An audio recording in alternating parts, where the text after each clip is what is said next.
Comment bien manger? C'est globalement la question qu'on se pose 3 fois par jour, 7 jours par semaine, 52 semaines par an. Et on est perdu. Parce que tout le monde a sa propre définition et même souvent son mot à dire. Bien manger pour sa santé, pour préserver son environnement, pour respecter une démarche éthique ou même encore pour le bien-être animal. Pas étonnant qu'on puisse être perdu au moment de faire ses courses. Nutstalk, c'est le podcast du collectif Inus We Trust qui accueille des agriculteurs, des éleveurs, des sportifs, des experts de la santé et des marques engagées afin de partager leurs meilleurs conseils sur l'alimentation et leur vision de ce qu'est le bien manger. Moi, c'est Mehdi. Chaque semaine, j'accueille mes invités pour vous proposer des discussions brutes et incisives autour des manières de produire, transformer, soigner ou consommer, nous permettant de vivre pleinement chaque instant. Et ce, le plus longtemps possible. Bonne écoute!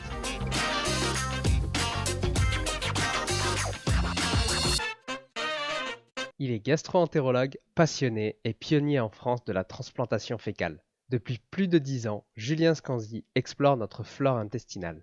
Julien a été l'un des premiers en France à pratiquer cette procédure, démontrant son efficacité pour traiter des infections résistantes. Le microbiote se développe principalement dans les premières années de vie, influencé par l'environnement, l'allaitement et la diversification alimentaire. C'est pourquoi il est crucial de favoriser une bonne santé intestinale dès le plus jeune âge. Pour Julien, notre microbiote intestinal joue un rôle crucial dans notre santé globale, influençant non seulement notre digestion, mais aussi notre santé mentale et immunitaire. En prenant soin de notre microbiote, nous pouvons améliorer non seulement notre santé digestive, mais aussi notre bien-être. Découvrez comment notre flore intestinale influence non seulement notre santé de manière globale et même notre réaction à certains traitements médicaux, mais également comment maintenir notre microbiote en bonne santé. N'oublie pas de t'abonner. Bonne écoute! Et comment tu te sens, Julien? Pas trop stressé? Parce que le Non, stress, non, c'est pas très bon pour le microbiote. pour le microbiote, non, non, c'est pas très bon pour le microbiote. Non, non, pas de stress, t'inquiète. Donc, chers auditeurs, vous l'aurez compris, aujourd'hui, on va parler du microbiote intestinal. Déjà, Julien, est-ce que tu peux te présenter et présenter ton parcours? Ouais, alors je m'appelle Julien Scanzi, je suis gastro-entérologue, en Auvergne, au CHU de Clermont-Ferrand et dans un petit hôpital à côté, à Thiers. Ça fait maintenant un peu plus d'une dizaine d'années que je suis gastro-entérologue et au sein de cette, fantastique spécialité, en fait, je me suis petit à petit, intéressé, à toutes les maladies intestinales, mais également et c'est ça dont on va parler, je pense, au microbiote intestinal. Donc ça fait maintenant pas loin d'une dizaine d'années que je me suis, intéressé et un peu hyper spécialisé dans ce domaine-là. J'ai été, l'un des premiers en France à faire, ce qu'on appelle la transplantation de microbiote fécal et c'est par ce biais-là que je me suis rendu compte des fabuleux pouvoirs, de notre microbiote et c'est ça qui m'a vraiment, intéressé à cette thématique et voilà et donc depuis, j'en apprends tous les jours et j'essaie de sensibiliser un petit peu le grand public, un petit peu tout le monde à justement à ça, ce que c'est que le microbiote et en quoi ça joue un rôle vraiment majeur pour notre santé. Est-ce que tu peux nous expliquer, bah, qu'est-ce qui t'intéresse là-dedans? Enfin, déjà, comment t'es arrivé à devenir gastro-entérologue? Et ensuite, c'est quoi qui te motive dans ce métier? Alors oui, ça peut paraître comme ça, enfin, quand on connaît pas bien, on peut se dire: «Tiens, gastro-entérologie, ouais, c'est quand même, voilà, on voit le caca, les endoscopies, tout ça». En fait, c'est une spécialité qui est hyper vaste parce qu'en fait, on soigne toutes les maladies, qui touchent de près ou de loin à la digestion. Donc c'est l'ensemble du tube digestif, du coup de l'œsophage en gros jusqu'à l'anus avec, l'estomac, l'intestin, le côlon, mais également des organes comme le foie, le pancréas, les voies biliaires. Et puis du coup, donc c'est des maladies qui sont, voilà, hyper variées et puis on a tout ce qui est, activité d'endoscopie, donc qui sont des actes techniques où en fait, en passant par l'intérieur, on va, diagnostiquer des maladies et puis parfois même les traiter. On va pouvoir enlever des lésions cancéreuses, des lésions précancéreuses, on va pouvoir, enlever des calculs dans les voies biliaires, mettre des prothèses, dans les intestins ou dans les voies biliaires. Donc c'est une spécialité qui est hyper variée et vraiment passionnante.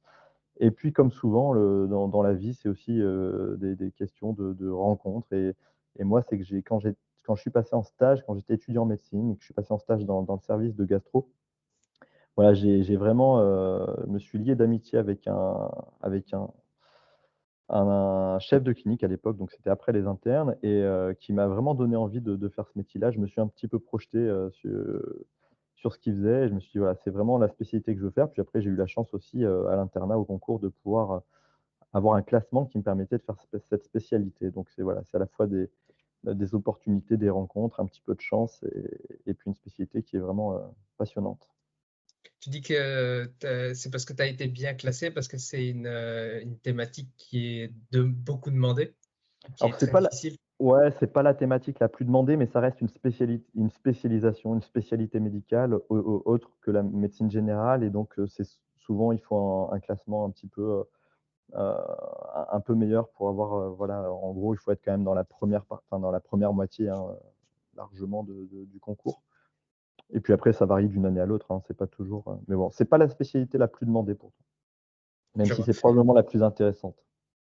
Si tu es perdu et ne sais pas quel produit nutritionnel pour sportif choisir, utilise le ScanNuts. C'est un outil gratuit qui analyse et compare plus de 800 produits. Le ScanNuts analyse les produits sur 4 catégories qui sont la santé, l'environnement, l'éthique et la nutrition. Alors pour apprendre à mieux consommer en étant conscient de la composition de chaque produit et économiser de l'argent en s'orientant vers des produits réellement utiles et sains, rendez-vous sur innutswetrust.fr. Le lien est dans les notes de l'épisode. Tu fais pas mal de vulgarisation sur Internet, notamment sur Instagram, où tu as quand même 175 000 abonnés, donc c'est vraiment bien.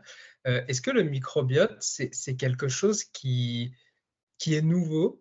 Parce qu'on en entend de plus en plus parler. Est-ce que c'est parce que les recherches ont beaucoup avancé sur le sujet, ou non, c'est quelque chose où dans votre milieu, ça fait vraiment très longtemps qu'on en parle?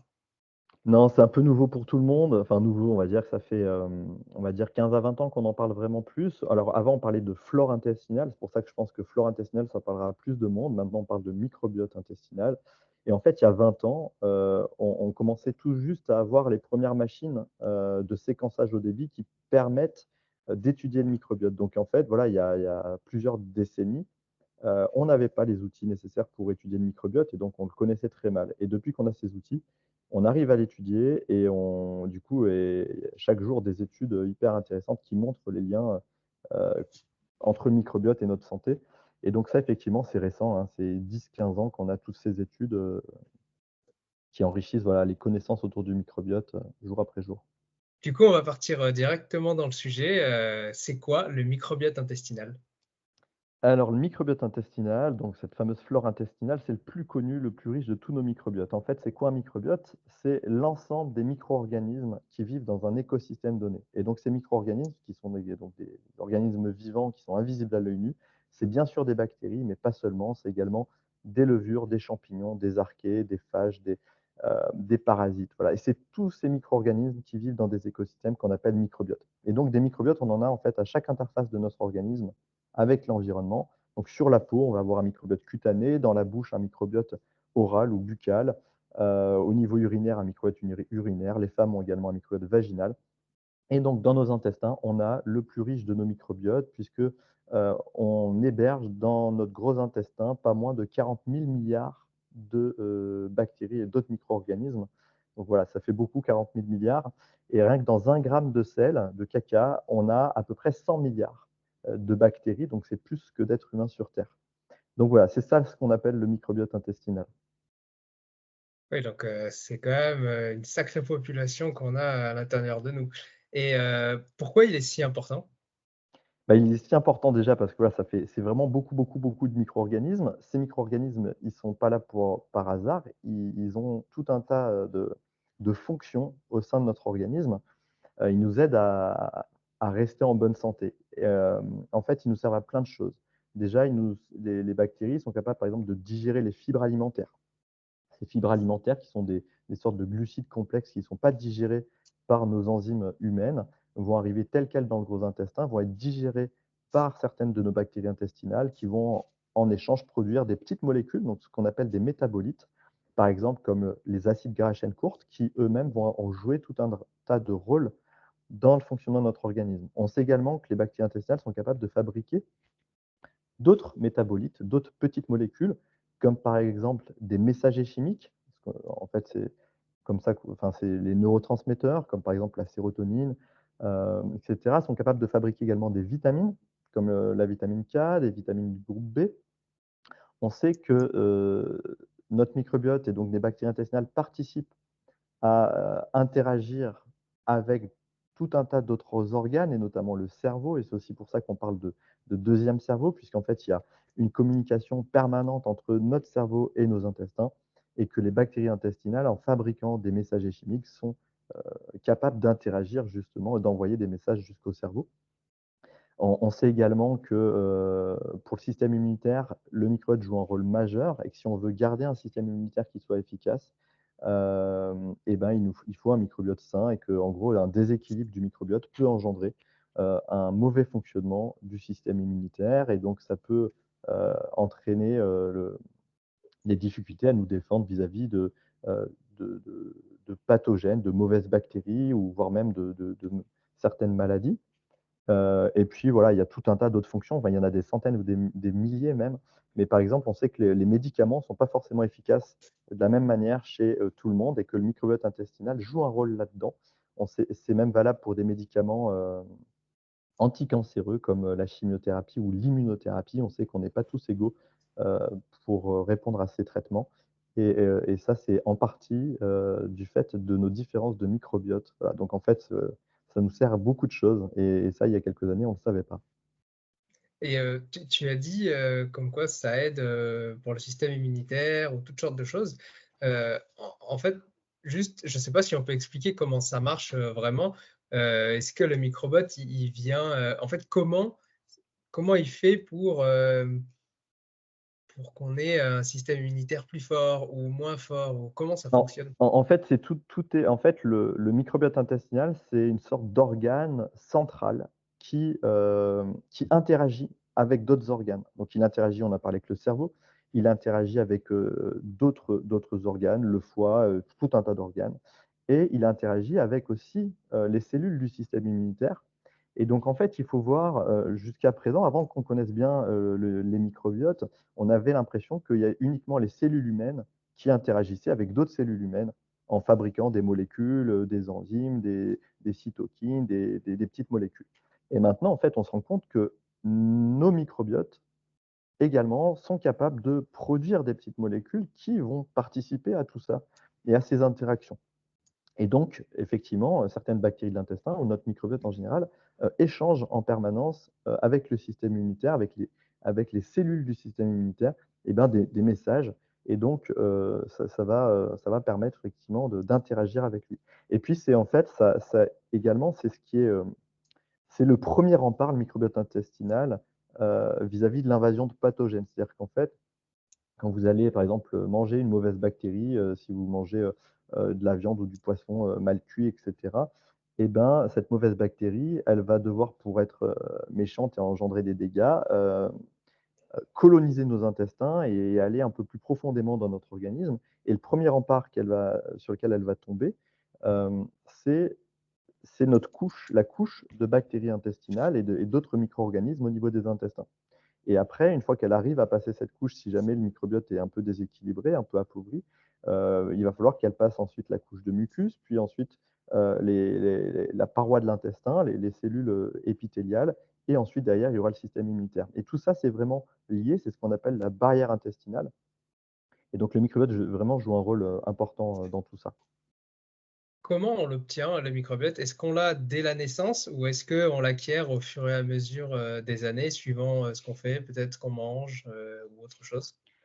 Exactement, bah, déjà, en fait, on acquiert le début de notre microbiote, à la naissance. Avant de naître, on considère qu'on n'a pas de microbiote intestinal. C'est qu'au moment de la naissance que les intestins commencent à être colonisés par des micro-organismes et puis, en fait, dans les premières semaines, premiers mois de vie et ben, ce développement du microbiote intestinal se fait de façon vraiment exponentielle en fonction, ben, de l'environnement microbien, en fonction de ce que le bébé va mettre à la bouche, en fonction de comment il va être, s'il va être allaité ou nourri au lait artificiel. Après, comment va se passer la diversification alimentaire? Est-ce qu'il y aura des infections, des médicaments qui vont pouvoir, éventuellement perturber un petit peu la mise en place de ce microbiote? Et donc on considère que, heu, à l'âge d'à peu près 3 à 5, 6 ans, le microbiote intestinal il ressemble beaucoup à celui d'un adulte. Le gros du microbiote est fait. Donc effectivement, on considère que c'est vraiment les 2, 3 premières années de vie, qui sont vraiment très importantes et cruciales en fait pour faire un bon microbiote. Et juste vite fait, a avant la naissance également, quand le bébé est dans le ventre, ça influe ou non, c'est vraiment que à partir du moment où il est né? Oui, il semble qu'effectivement, il y ait une influence, même si le bébé n'a pas encore de microbiote, ce qui va se passer pendant la grossesse va avoir une influence sur la santé du bébé et notamment sur son microbiote intestinal. Heu, Ça, on le sait bien et d'ailleurs, c'est pour ça qu'on parle beaucoup des 1000 premiers jours et ces 1000 premiers jours, ça commence pas à la naissance du bébé, ça commence bien à la conception, du bébé et donc jusqu'à à peu près ses 2 ans et même certains, disent également que ce qui se passe même avant la conception peut également jouer un rôle sur la santé future donc c'est vraiment, voilà, la grossesse en tout cas est vraiment quelque chose à prendre en compte puisque, ce qui se passe pendant la grossesse peut avoir une influence sur la santé, du bébé Et et du futur, et de l'adulte futur, en fait. ouais, et pour avoir du coup un microbiote, donc je suppose un peu que le but du jeu, parce que la vie est un jeu, on va dire, c'est d'avoir un microbiote le plus, diversifié possible. Donc ce serait, eh ben, de manger toutes sortes de choses quand on est jeune, bah, de mettre un peu aussi peut-être le plus de bactéries en bouche ou ce genre de choses pour que le corps puisse, bah, les combattre et un peu se développer, le plus possible. Oui, oui, c'est tout ça. C'est sûr que, ben, du coup, là, l'idée, si on dit que notre santé est un peu corrélée à l'état de notre microbiote et que ce microbiote, il se forme dans les premières années, donc effectivement, on a quand même, heu, envie d'avoir des premières années qui soient bénéfiques à un bon microbiote et donc effectivement, l'idée, ça va être, voilà, d'avoir une alimentation saine, variée, riche en fibres, effectivement très colorée avec, tout un tas d'ingrédients différents, d'avoir été, allaité. L'allaitement est aussi, ça augmente les bifidobactéries du bébé et les bifidobactéries, on sait que ce sont plutôt des bonnes bactéries. D'éviter d'avoir à prendre trop de médicaments, notamment les antibiotiques, hein, qui est probablement le médicament le plus délétère pour le microbiote intestinal et donc voilà, l'idée, c'est d'avoir, un environnement le plus favorable possible pendant ces premières années de vie pour construire son microbiote, le mieux possible, ça, c'est sûr. Aujourd'hui, j'ai l'impression que les maux de ventre, c'est un peu, devenu, monnaie courante. Est-ce qu'il y a un test qu'on peut faire ou quelque chose à faire pour savoir si, on a un bon microbiote ou pas du tout? Alors oui, il existe des tests, bon qui sont pas donnés, hein, ça coûte entre 150 et 300 €, qui sont pas remboursés et qui peuvent donner, une idée d'à quoi ressemble votre microbiote, de sa richesse et voir si vous avez plutôt plus de bonnes bactéries, plutôt plus de ou des mauvaises bactéries et cetera. Donc ça peut donner une certaine idée. Après, on sait que ça, c'est pas forcément corrélé et tu as parlé au début de troubles digestifs. Hem, ce Cette analyse de microbiote, pour l'instant, ne permet pas, de faire de diagnostic et ne permet pas non plus, d'avoir une approche plus personnalisée en termes, médical ou nutritionnel. C'est pour ça que pour l'instant, c'est plutôt ça répond un petit peu à de la curiosité, de se dire, voilà, si quelqu'un veut absolument mettre 200 ou 300 € pour se dire: «Voilà, je veux vraiment savoir à peu près à quoi ressemble mon microbiote par rapport à un microbiote de quelqu'un plutôt sain», bah, pourquoi pas? Mais à l'heure actuelle, si vous venez me voir avec votre analyse de microbiote, je ne serai pas forcément capable de vous prendre en charge de façon personnalisée. Alors, est-ce qu'il y a des symptômes, qui montrent qu'on a un mauvais microbiote ou du moins qu'il est en déséquilibre? Alors après, il y a effectivement tout un tas de symptômes. Les premiers, effectivement, et tu en as parlé, sont les troubles digestifs. Quelqu'un qui a des troubles digestifs chroniques, qui a des problèmes voilà, de digestion, des problèmes de transit, notamment de diarrhée, qui a des intolérances alimentaires, qui a beaucoup de ballonnements et cetera, bah, ça va être les premiers signes un petit peu de déséquilibre de microbiote.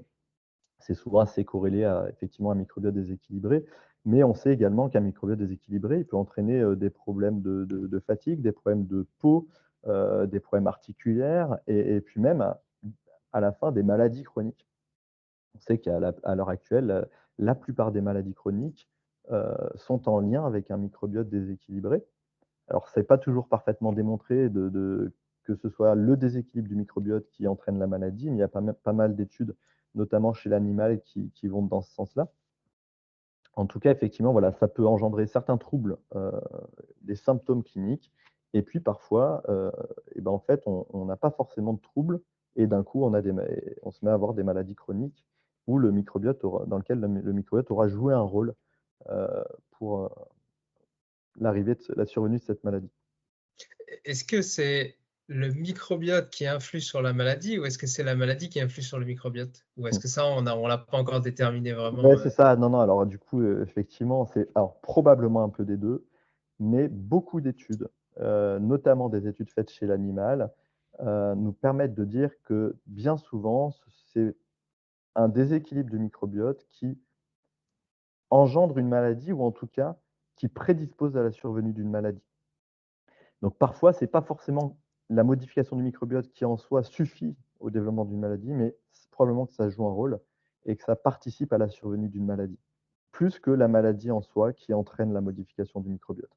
La plupart des études qui sont faites actuellement pour justement essayer de répondre à cette question vont plutôt dans ce sens-là et donc donnent un peu raison au fait que à ce que disait Hippocrate visiblement il y a plus de 2000 ans quand il disait que toute maladie commençait dans l'intestin.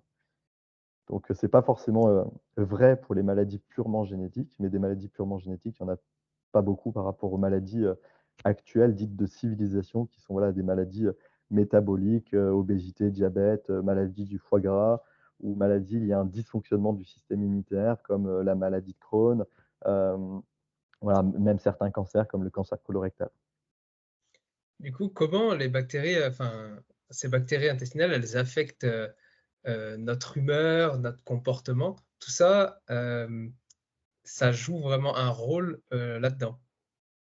Oui, alors ça joue un rôle. Les mécanismes exacts sont pas encore bien connus, mais on a parlé au début du fait que nos bactéries intestinales fabriquaient des, messagers chimiques ou régulaient la fabrication par d'autres cellules de messagers chimiques et donc, s'il y a certaines anomalies au niveau du microbiote intestinal, les messagers chimiques peuvent varier et envoyer des des mauvaises informations au cerveau et potentiellement engendrer, des problèmes, enfin heu des problèmes de santé mentale, voilà, augmenter l'anxiété, la dépression, voire même, des troubles neurologiques un peu plus graves.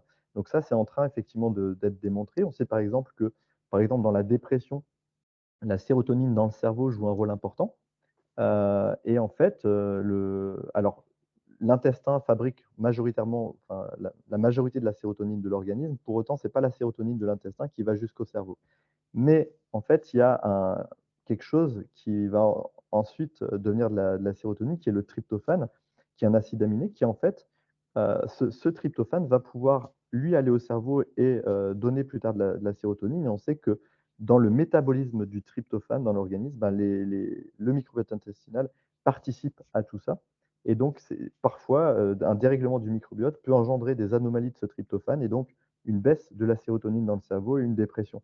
Et il y a pas mal d'études qui montrent, voilà, tout ça chez l'animal et il y a des études qui commencent à être faites chez l'homme pour justement essayer de voir comment, en en apportant quelques modifications positives sur le microbiote intestinal, avec l'alimentation par exemple, avec des compléments alimentaires, voire avec des probiotiques, on peut essayer de rétablir, ce bon fonctionnement, enfin un bon taux de sérotonine, un bon fonctionnement de, l'axe entre le cerveau et l'intestin et donc voilà, il y a pas mal d'équipes qui travaillent dessus, mais voilà, en tout cas, ça participe, c'est sûr. Aujourd'hui, qu'est-ce qui dérègle notre microbiote? Heu, alors il y a peut-être énormément de choses et c'est peut-être pas tous avérés, mais est-ce qu'il y a vraiment des choses qui influencent vraiment grandement notre microbiote? Ouais, tout à fait, ben, avant tout notre mode de vie. On a un mode de vie à l'heure actuelle, on est très sédentaire, on ne fait plus beaucoup d'activité physique, enfin pas assez pour la plupart. On sait que l'activité physique est bénéfique pour le microbiote. On a une alimentation qui s'est appauvrie en fibres et en fait les fibres, c'est, le carburant numéro un de nos bonnes bactéries intestinales. Heu, Pareil pour les aliments fermentés. Donc on a une alimentation qui va être pauvre en fibres, en aliments fermentés et à l'inverse qui va être riche en additifs de toutes sortes, en sucre, et notamment on a une alimentation qui est très industrielle, très ultra transformée et on sait que voilà, cette ultra transformation et tous ces additifs, pour la plupart, sont néfastes pour le microbiote intestinal. Donc en fait, on n'apporte plus assez de carburant et en même temps, on va le détruire avec des additifs. On fait plus assez de sport, on dort, probablement pas correctement et puis on est, dans un milieu, de plus en plus pollué et cette pollution environnementale, elle perturbe également un petit peu notre microbiote. Donc c'est vraiment, notre mode de vie de voilà, de pays développés, de monde moderne et de voilà et d'êtres humains qui vivons à 100 à l'heure, le stress aussi, hein, le stress chronique, tu l'as parlé en tout début d'interview, mais ce stress chronique peut être délétère également pour le microbiote. Tu as parlé de manger plus de fibres.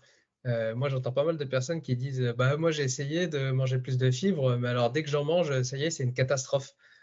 Donc du coup, j'en mange plus». Alors du coup, est-ce que ces personnes, bah, c'est terminé pour elles, elles pourront plus jamais en manger parce que, ben, leur corps ne les accepte plus? Ou est-ce qu'il y a des façons de faire, elles s'y prennent pas de la bonne manière?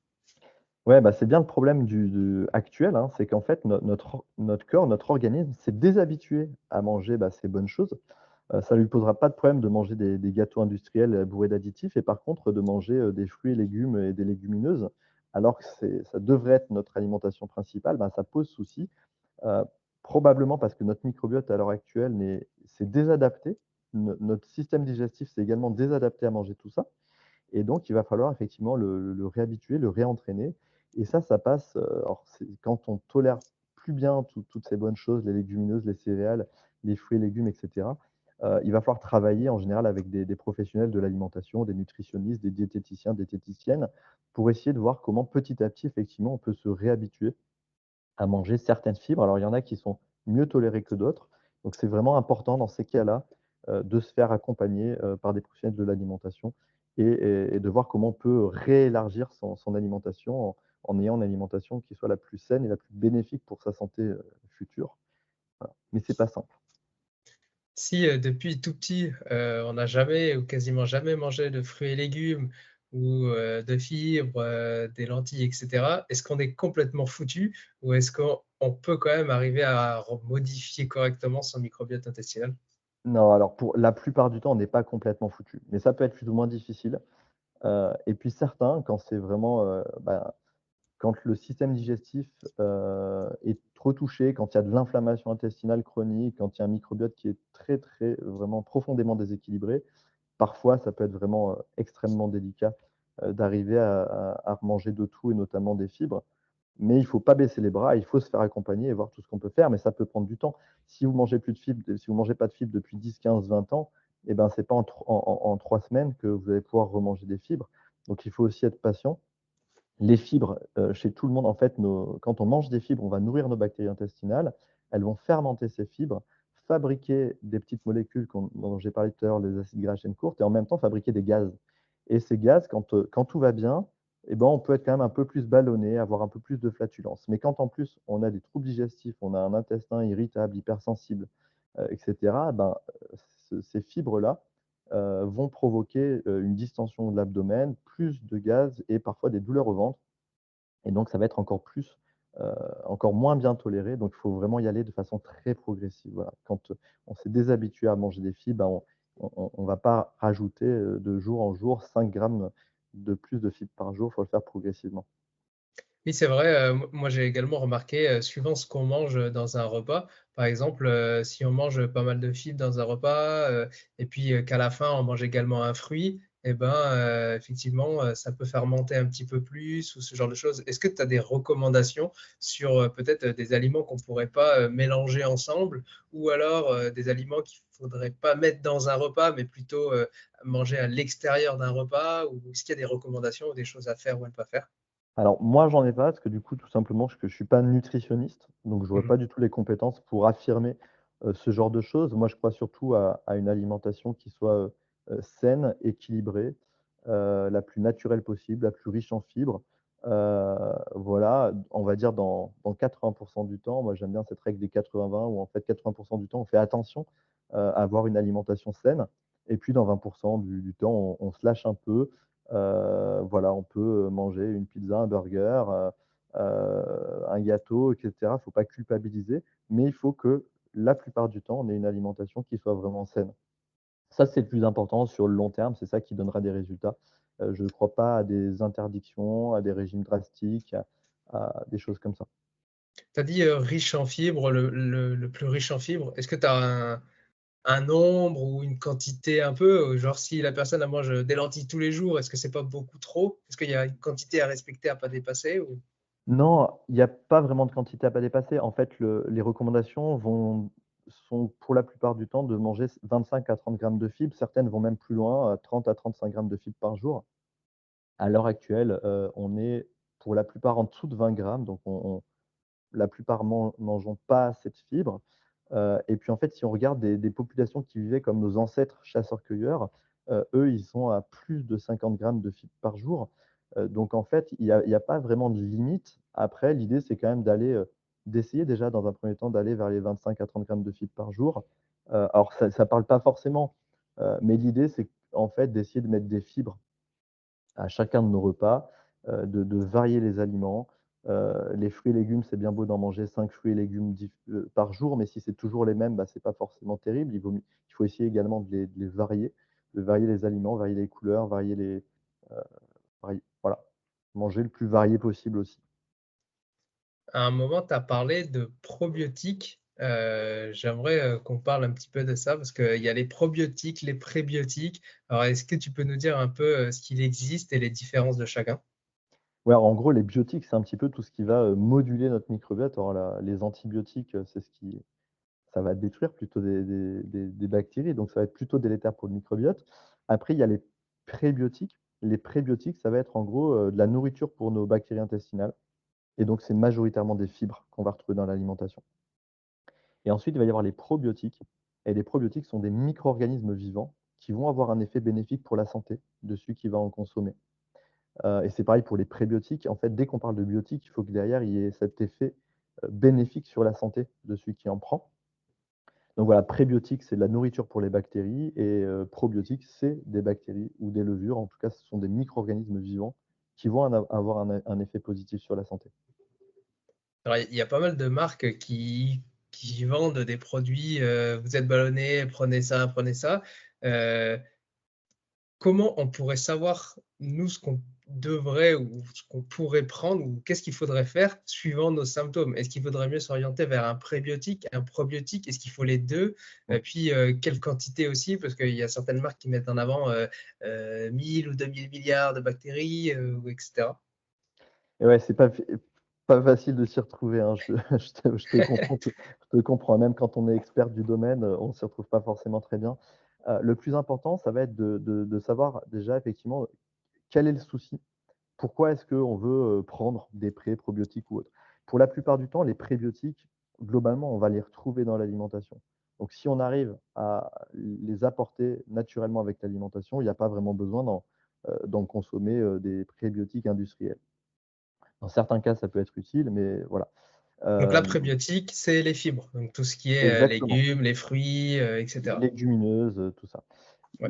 Les probiotiques, ce sont des micro-organismes vivants qui vont potentiellement compenser, un microbiote qui sera déséquilibré en apportant des bonnes bactéries ou des bonnes levures et cetera, qui vont, jouer un rôle, remplir certaines fonctions, et donc compenser l'absence de certaines bonnes bactéries. Ça peut être et en général, c'est dans des cas particuliers, c'est-à-dire que, hem bah, on va dire le cas le plus, là où il y a le plus de preuves scientifiques d'efficacité des probiotiques, par exemple, ça va être pour prévenir la diarrhée post-antibiotique. Si tu prends des antibiotiques, on va dire que tu as à peu près 20 à 30 de risque d'avoir de la diarrhée transitoire du fait d'une destruction d'une partie du microbiote par les antibiotiques et ça, on sait que si tu prends en même temps des probiotiques, tu vas diminuer ce risque de diarrhée. Probablement de diminuer l'impact, négatif, de ces antibiotiques sur le microbiote et donc ça, c'est parfaitement recommandé à l'heure actuelle que quand on prend des antibiotiques, il vaut mieux associer des probiotiques pour voilà, pour ça. Après effectivement, si tu as des troubles digestifs, ce qui est notamment le cas du syndrome de l'intestin irritable ou du côlon irritable, qui touche plusieurs millions, de Français et de Françaises, il y a à l'heure actuelle, à peu près une vingtaine d'études cliniques qui montrent une efficacité de certains probiotiques par rapport au placebo.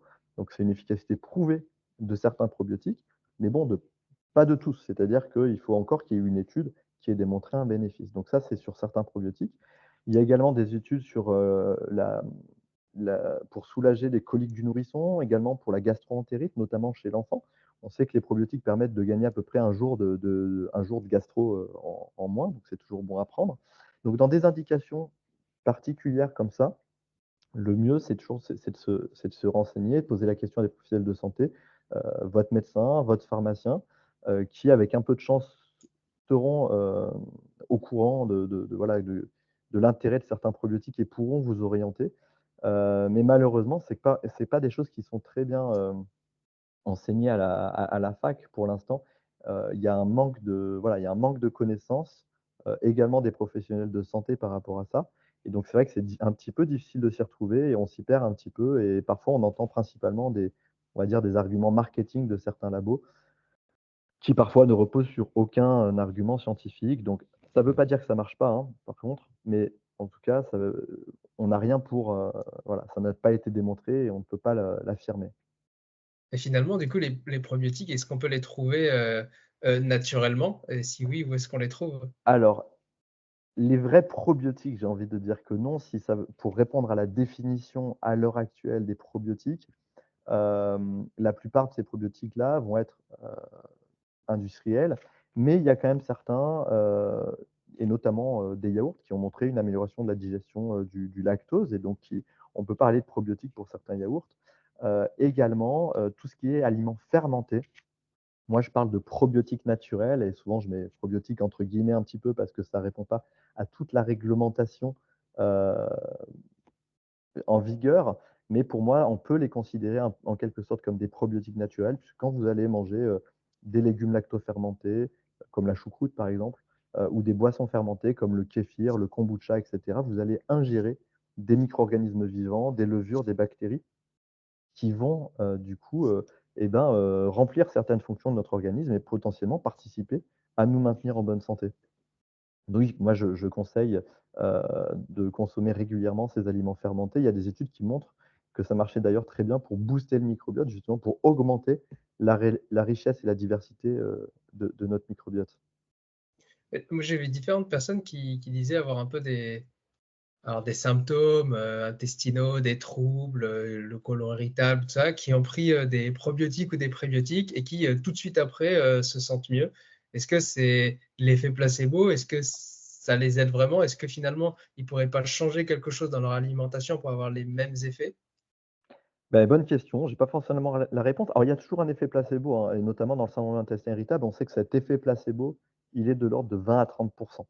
Donc ça veut dire que, voilà, s'ils ont été améliorés, il y a 20 à 30 enfin 20 à 30 des gens peuvent être améliorés par du placebo. Hem, Malgré tout, c'est ce que j'ai dit tout à l'heure, il y a plusieurs dizaines d'études qui montrent un effet supérieur à l'effet placebo pour certains probiotiques. Donc il y a vraiment un effet du probiotique qui va au-delà de l'effet placebo. Donc voilà, alors après, déjà, tant mieux si c'est efficace. Après, qu'est-ce qui vient de l'effet placebo? Qu'est-ce qui vient de l'effet du probiotique? En tout cas, le probiotique a un effet qui est supérieur au placebo très souvent quand c'est étudié, quoi. Finalement, qu'est-ce qu'on devrait faire pour avoir un bon transit intestinal? On va dire, de manière normale, donc tu as dit, c'est, manger des fibres et est-ce qu'il faudrait aussi rajouter, du lactofermenté, tous les jours ou de temps en temps ou ce genre de produit? Ouais, alors au-delà du transit intestinal, je pense que c'est surtout l'enjeu, c'est surtout de garder un bon microbiote, de préserver son microbiote, voire de l'améliorer et de l'enrichir. Et donc effectivement, le principal levier pour ça, c'est l'alimentation. Et dans l'alimentation, ça va être diminuer ce qui va être délétère, donc diminuer les sucres et les aliments ultra transformés, bourrés d'additifs, et augmenter ce qui va être bénéfique. Et donc on va avoir 2 choses, on va avoir les fibres qu'on retrouve principalement dans les végétaux et on va avoir Heu, tout ce qui va être fermenté et donc qui sera soit des légumes lactofermentés, soit des yaourts, soit des boissons fermentées type kéfir, kombucha et donc pour moi, voilà, ça, c'est le principal levier pour améliorer son microbiote ou au mieux, en tout cas, le préserver et puis après, on va avoir des choses au-delà de l'alimentation et on a parlé un tout petit peu de l'activité physique, avoir une activité physique régulière, avoir un sommeil qui soit également régulier. Voilà, le microbiote aime bien la régularité. Tu as cité le kombucha ou tout ce qui est fermenté, pour toi, c'est tous les jours qu'il faudrait quelque chose de fermenté ou juste de temps en temps? Alors après, honnêtement, il y a pas de règle. Après, si vous Mmh. buvez un verre de kombucha par mois, il faut pas penser qu'un verre de kombucha par mois, ça va faire quelque chose sur votre microbiote. Après, de là, il faut pas non plus, enfin, il y a pas forcément besoin d'en boire 3 verres par jour. Mais peut-être que, 1 verre de boisson fermentée par jour, c'est bien. Peut-être que, un peu de légumes lactofermentés, 1 à 2 fois par semaine, c'est bien aussi. Ça va être ça un peu l'idée. En tout cas, ça va être de réintégrer à notre alimentation ce genre d'aliments qu'on a eu tendance un peu à oublier, un peu comme les aliments également riches en fibres, les légumineuses, tout ça, hein. Et tout ce qui est alcool, tabac, est-ce que ça influence le microbiote également? À ton avis? Oui, oui, bien sûr. Oui, oui, tout à fait. Il y a un impact négatif, de l'alcool et du tabac. Alors après, c'est pas, c'est-à-dire, c'est vraisemblablement pas ce qui va avoir l'impact le plus négatif, on va dire entre quelques verres d'alcool et une prise d'antibiotiques, on va dire que l'impact sera pas le même, mais effectivement, il vaut mieux ne pas fumer et ne pas boire d'alcool ou en tout cas, de façon, raisonnable. Heu, Bien sûr, ça a un impact plutôt négatif. Tu as parlé de transplantation fécale au début, est-ce que tu peux, nous en dire un petit peu plus? Déjà, à quel moment, c'est venu et comment vous vous êtes dit que, ça allait, potentiellement, améliorer, le patient? Alors, comment c'est venu? Alors transplantation fécale, c'est pas quelque chose. Alors la transplantation fécale, en fait, c'est, administrer des selles, de quelqu'un de sain, ou en tout cas qu'on considère comme sain, à quelqu'un qui est malade pour, lui redonner un microbiote, riche, équilibré, qui soit propice à une bonne santé et qui puisse le guérir d'une maladie ou d'un problème qui est en rapport avec un microbiote déséquilibré. On pourrait croire que c'est quelque chose de farfelu, d'innovant et en fait, il y a des écrits chinois qui remontent au IVe siècle et qui de certains médecins chinois qui utilisaient cette procédure pour soigner des cas, très sévères de diarrhée ou d'infection alimentaire. Ensuite, on n'en a pas beaucoup entendu parler, un petit peu dans le milieu vétérinaire, chez les ruminants notamment, puis il a fallu attendre la fin du XXe siècle pour revoir, des travaux publiés, de certains, gastro-entérologues ou chirurgiens qui avaient traité certains patients notamment atteints d'une maladie qu'on appelle l'infection à Clostridioides difficile. En fait, c'est une bactérie qui entraîne de la diarrhée sévère et il y a eu, quelques cas décrits de guérison de ces patients-là, qui ne guérissaient pas avec les antibiotiques habituels et il a fallu attendre 2013 et en 2013, il y a eu vraiment une grosse étude, hollandaise qui a parfaitement démontré que la transplantation fécale faisait mieux que les antibiotiques de référence pour traiter ces malades, là qui avaient cette infection-là à cette bactérie. Et donc depuis 2013-2014 et ben, on en fait en pratique courante, c'est à l'heure actuelle le traitement de référence de ces infections à cette bactérie qu'on appelle Clostridioides difficile. Hem, mais ça, c'est très important à comprendre. En dehors de cette infection-là, ça se fait enfin, c'est du domaine de la recherche, c'est-à-dire que même si on pense que, le microbiote joue un rôle important dans, la maladie de Parkinson, dans, la polyarthrite rhumatoïde, dans l'autisme et cetera, il est illusoire de penser qu'on peut le faire à l'heure actuelle en France comme ça. Ça peut se faire dans le cadre d'études cliniques quand il y a, un protocole, en cours, mais, il y a que voilà, que l'infection à la bactérie Clostridioides difficile, heu, qui permet, qui est parfaitement validée et qui permet de le faire à l'heure actuelle en France. Et est-ce qu'on pourrait guérir d'autres maladies? Peut-être que les recherches sont encore en cours, mais est-ce qu'on pourrait, vraiment, dans le futur, imaginer que, les troubles intestinaux ou ce genre de choses pourraient être guéris, de cette manière? Alors il y a beaucoup de recherches, en cours en effet et il y a 2 maladies intestinales qui sont beaucoup étudiées, qui ont fait l'objet déjà de pas mal d'études. Il y a la rectocolite hémorragique, qui est une maladie inflammatoire du tube digestif, qui est un peu la cousine de la maladie de Crohn. Dans la rectocolite hémorragique, il a été bien démontré, que la transplantation fécale est efficace. Heu, alors pas pour guérir, mais en tout cas pour engendrer une rémission de la maladie, c'est-à-dire de mettre la maladie un petit peu sur pause. Par contre, et également dans le syndrome de l'intestin irritable, donc le côlon irritable, il y a également des études, alors là qui c'est un peu plus mitigé. Il y a des études négatives et il y a des études positives, donc les études sont encore en cours là-dedans. Malgré tout, il semble assez illusoire à l'heure actuelle de penser qu'avec une transplantation fécale, on va guérir une maladie chronique. On va probablement l'améliorer, probablement engendrer une rémission, mais qui semble être transitoire, pendant quelques mois, voire grand maximum plus d'une année. Mais, le plus souvent, la maladie chronique a tendance quand même à reprendre le dessus puisque, elle est rarement liée uniquement à un problème de microbiote. Dans ces symptômes-là, colopathie, enfin ce genre de choses, comment on fait, pour, un peu le revenir à quelque chose de normal? Parce que en fait, ce que j'aimerais, c'est que les personnes qui nous écoutent et qui ont un peu le syndrome du côlon irritable ou des problèmes intestinaux, ben, demain, elles puissent régler leurs problèmes. Mais pour ça, il faudrait identifier précisément leur, «problématique» entre guillemets et qu'elle puisse changer. Est-ce que c'est que l'alimentation a changé ou il y a toute le sommeil qui a changé, l'activité physique comme on l'a dit, mais s'il y avait une chose en priorité à changer ou à faire attention, ce serait quoi? Alors, malheureusement, c'est souvent très compliqué et il y a s'il y avait une chose à faire pour, guérir ou en tout cas être soulagé de ce genre de syndrome chronique, bon, bah, il y aurait pas autant de personnes qui en souffriraient en France. Hem Donc non, il n'y a pas une chose à changer, puis tout rentre dans l'ordre, et même en changeant plusieurs choses, on est loin d'arriver à tout régler.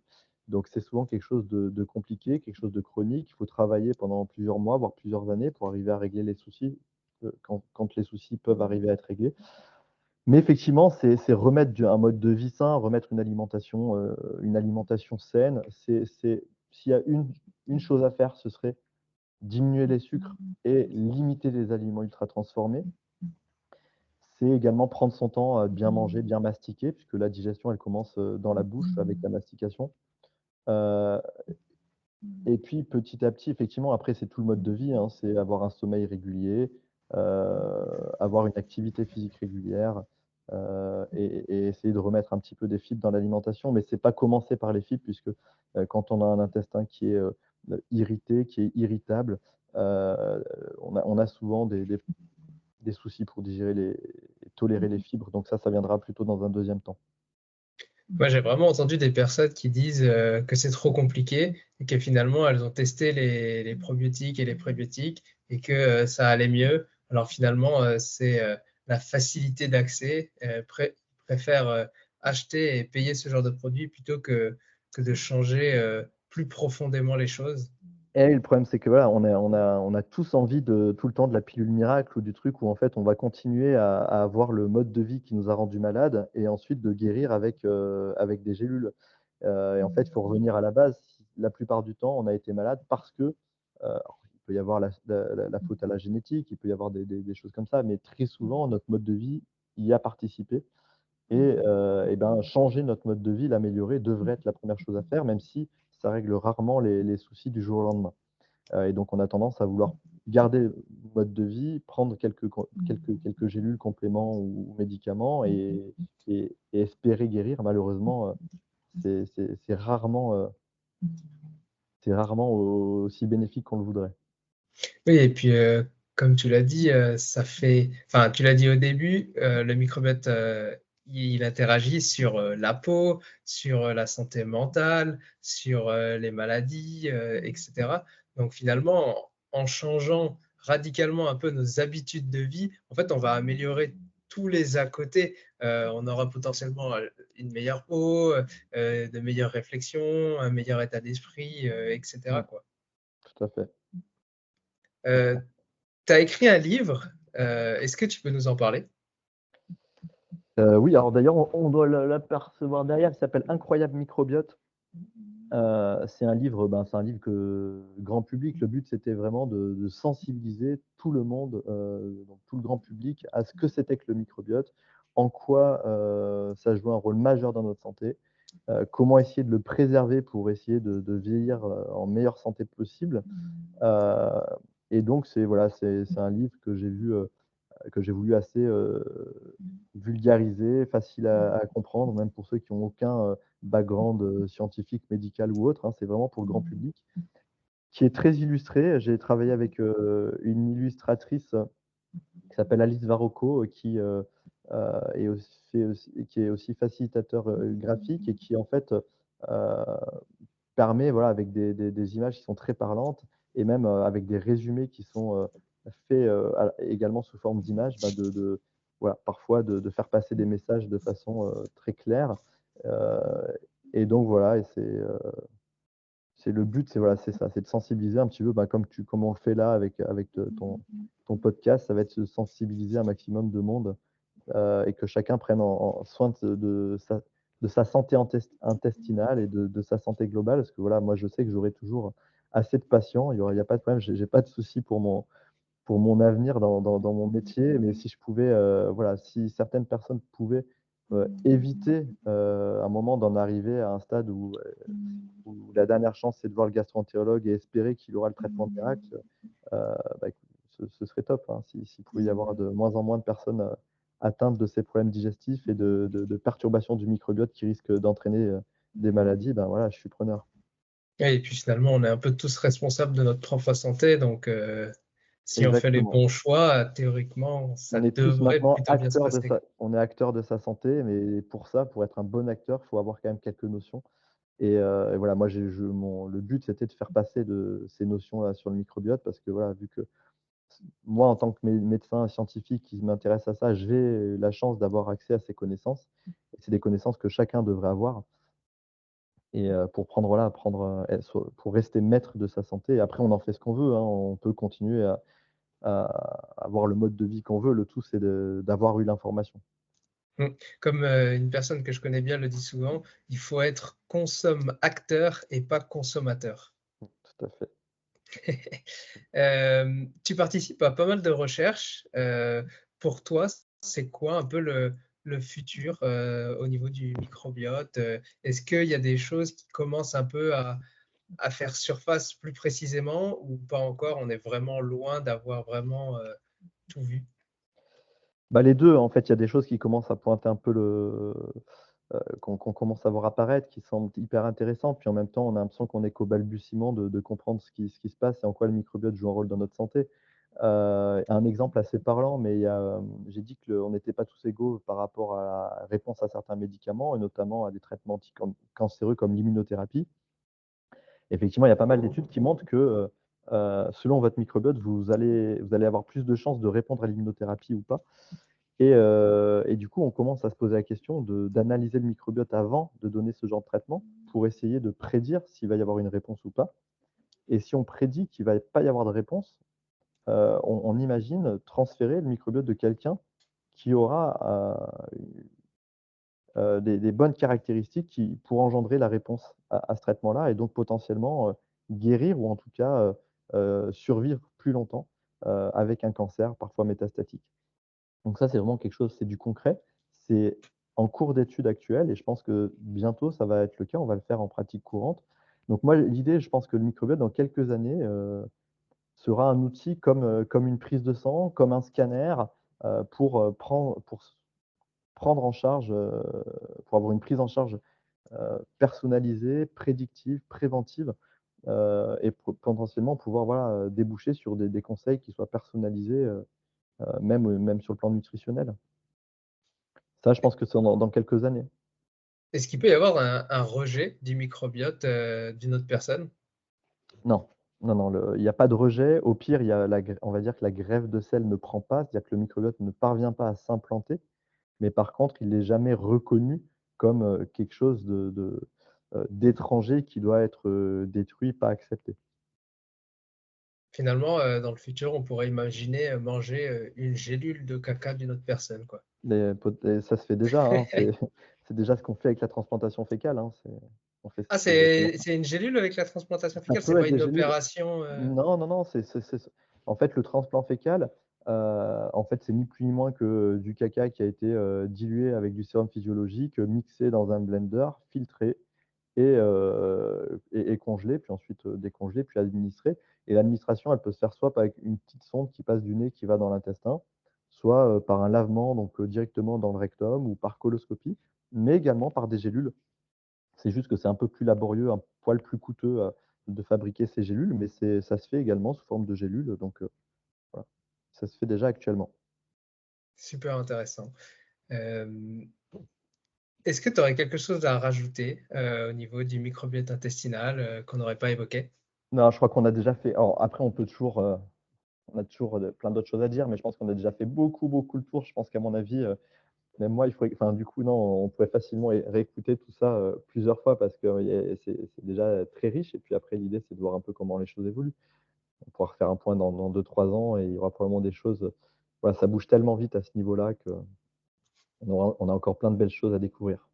Avec grand plaisir. On arrive à la dernière question de l'épisode. C'est quoi, toi, ton petit plaisir coupable alimentaire? Ta collation, ton snack favori, ça peut aussi être un plat ou un simple aliment. Alors, franchement, j'ai envie de dire, allez, mon petit péché mignon qui soit pas forcément microbiote friendly, même si je pense qu'en toute petite quantité, heu, ça doit pas être si délétère, ça va être le vin. Voilà, je suis un amateur de vin et donc voilà, j'aime bien me faire plaisir avec un verre de vin, de bon vin de temps en temps. C'est-à-dire que ça va être ça. Sup Alors c'est pas un snack ni une collation, on va dire, non, mais plus ça un marche aussi. accompagnement, voilà. Par contre, c'est super intéressant, tu as dit, pas super friendly pour le microbiote, intestinal. Est-ce que, par exemple, on mange quelque chose, si tout de suite après, on se sent pas bien, c'est que ça nous correspond pas ou ça peut intervenir, plusieurs heures ou longtemps après? Oui, non, il y a pas de règle par rapport à ça. On peut, mal tolérer quelque chose et ressentir des symptômes, plusieurs heures après. Après, c'est rarement lié au microbiote. On va dire que heu, le microbiote pourra jouer un rôle sur des intolérances, mais en général, ces phénomènes après d'intolérance, vont au-delà simplement du microbiote, hein, donc on va dire quand je parle de microbiote friendly ou pas, c'est plutôt sur le long terme. C'est-à-dire que voilà, il y a des aliments qui, sont plutôt bénéfiques, qui vont nourrir des bactéries et d'autres qui vont plutôt les détruire, donc c'est ça. Mmh et encore une question, ça n'arrête pas. Les allergies, est-ce que ça a un rapport avec le microbiote également ou pas du tout? Oui, c'est un rapport, bah, indirect, mais en fait les allergies, c'est, dû à en gros à un dysfonctionnement du système immunitaire. C'est notre système immunitaire qui tolère pas, les allergènes, certains allergènes, donc qui varient d'une personne à une autre et on l'a vu au début, notre système immunitaire est interconnecté avec notre microbiote et on sait que, des anomalies du microbiote intestinal peuvent conduire à des allergies. Donc, ça a été, voilà, c'est parfaitement démontré, c'est les 2 sont en lien. On sait que, voilà, le microbiote participe à ça. Par contre, une fois qu'on a certaines allergies, c'est un peu plus compliqué que simplement juste, rétablir le microbiote ou prendre quelques probiotiques, même s'il y a des études qui semblent montrer qu'il y a quand même un impact positif avec ça, mais voilà. En tout cas, effectivement, oui, il y a un lien entre microbiote et allergie. Oui, parce que j'ai l'impression qu'il y a certaines personnes qui, à un moment, sont allergiques à quelque chose et qui, quelques années plus tard, ne le sont plus. Alors, ça a peut-être aucun rapport, mais vu que le microbiote, ben, il évolue constamment, il change, il se modifie, est-ce que ça a un rapport ou pas du tout? Pardon, excuse-moi, j'ai ça a pas est-ce que tu me reposes la question? Ouais, je disais, il y a des personnes, elles sont allergiques à quelque chose et puis quelques années plus tard, elles ne le sont plus et vu qu'on sait que le microbiote est en constante évolution, est-ce que ça a un rapport ou est-ce que ça n'a pas de rapport? Alors honnêtement, je préfère pas dire de bêtises. C'est pas impossible que ça joue un rôle, hein, c'est clair. Après moi, je suis pas allergologue, je veux pas dire des bêtises Mmh. non plus et sortir de mon domaine de compétences, hein, clairement. Donc voilà, je prends pas beaucoup de risques à chaque fois de dire que le microbiote joue un rôle dans à peu près tout, hein, parce que c'est un petit peu ce dont on se rend compte actuellement. Mais voilà, non, je suis pas allergologue, je veux pas dire de bêtises. Super. Eh ben, écoute, merci beaucoup Julien pour toutes tes explications. Avec Si plaisir. si on veut un petit peu plus de Julien, où est-ce qu'on peut te retrouver? Eh ben, bah, tu en as parlé au début sur les réseaux sociaux, majoritairement, donc sur Instagram, hein, notamment pour le grand public, hein, en tapant Julien Scanzi, hein, je crois que c'est julien.scanzi avec un i à la fin. Après pour les professionnels de santé, ça peut être LinkedIn, également. Voilà, puis surtout, si le sujet vous intéresse et ben, il y a beaucoup, beaucoup de choses dans mon livre qui sont très accessibles et voilà, bien sûr à partager, autour de vous. Donc je répète, le livre, c'est «Incroyable microbiote» Tout à de fait. Julien Scanzi. Aux Je éditions Le mettrai Duc, les voilà et je mettrai le lien, en tout cas, dans les notes de l'épisode pour tous ceux qui sont intéressés. avec plaisir. Eh ben, écoute, je te remercie beaucoup Julien pour toutes ces explications et puis, bah, je te souhaite une excellente journée et je te dis à bientôt. Et ben, bonne journée Mehdi, à bientôt et merci. Salut. Merci d'avoir écouté jusqu'au bout. Si l'épisode t'a plu, laisse-nous une note 5 étoiles et un commentaire sur ton application de podcast préférée. Ça fait toujours chaud au cœur de recevoir vos retours. Et si tu veux améliorer ton alimentation, mais que tu ne sais pas quel aliment ou complément choisir, rends-toi sur notre comparateur en ligne entièrement gratuit sur innutswetrust.fr. Tu trouveras le lien dans les notes de l'épisode. À bientôt. Maintenant, tu le sais.